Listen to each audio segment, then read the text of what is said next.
Continuing in the book of Galatians, we read the following verses 13 and 14.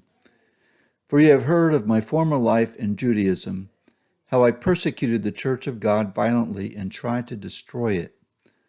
And I was advancing in Judaism beyond many of my own age among my people.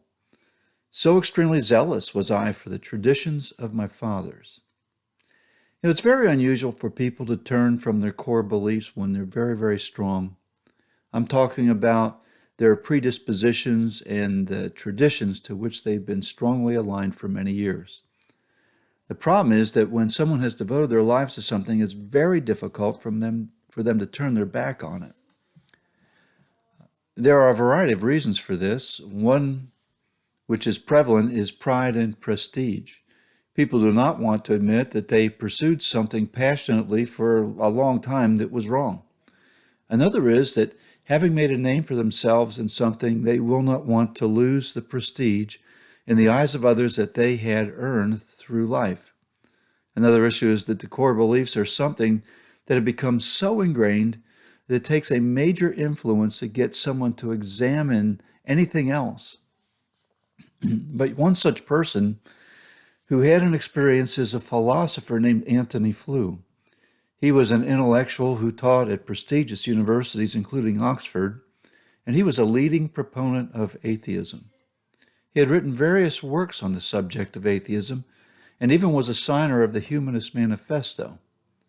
Yet in 2004, he converted from atheism to deism. It was a result of following his lifelong commitment to go where the evidence leads. His new view believed in the existence of God, and he wrote a book about his discovery titled, There Is a God.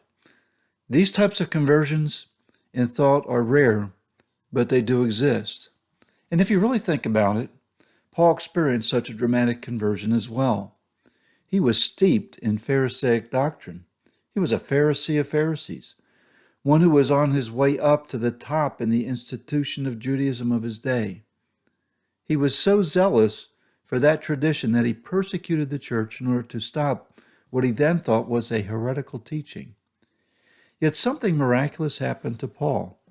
On the road to Damascus, while trying to seize believers in Jesus who were fleeing the persecution in Jerusalem, he had an experience with the risen Lord. Following this experience on the Damascus road, he chose not to go to Jerusalem and meet the apostles, but first to travel to Arabia. And in that time, from his conversion 3 years later, he communed with the Lord and fully began to understand the doctrine of grace, salvation by grace through faith. I want you to consider the audience to whom Paul addressed this letter.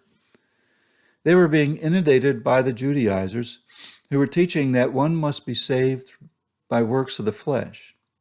Paul, a Pharisee who had formerly held these same views as his core belief system, now had a dramatic change of viewpoint.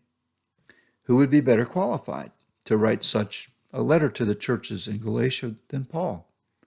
For he strongly held to the same views as the false teachers who were plaguing the churches, but then had a complete turnaround.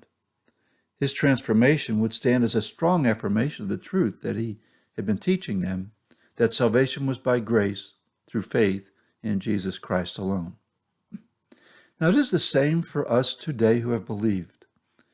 The transformation that has occurred in our lives is a testimony that strongly affirms the message of God's grace.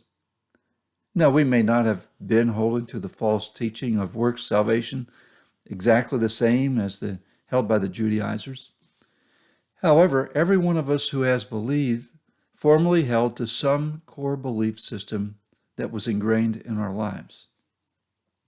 In a similar way to the Judaizers, we have believed that we could justify ourselves before God by doing good works.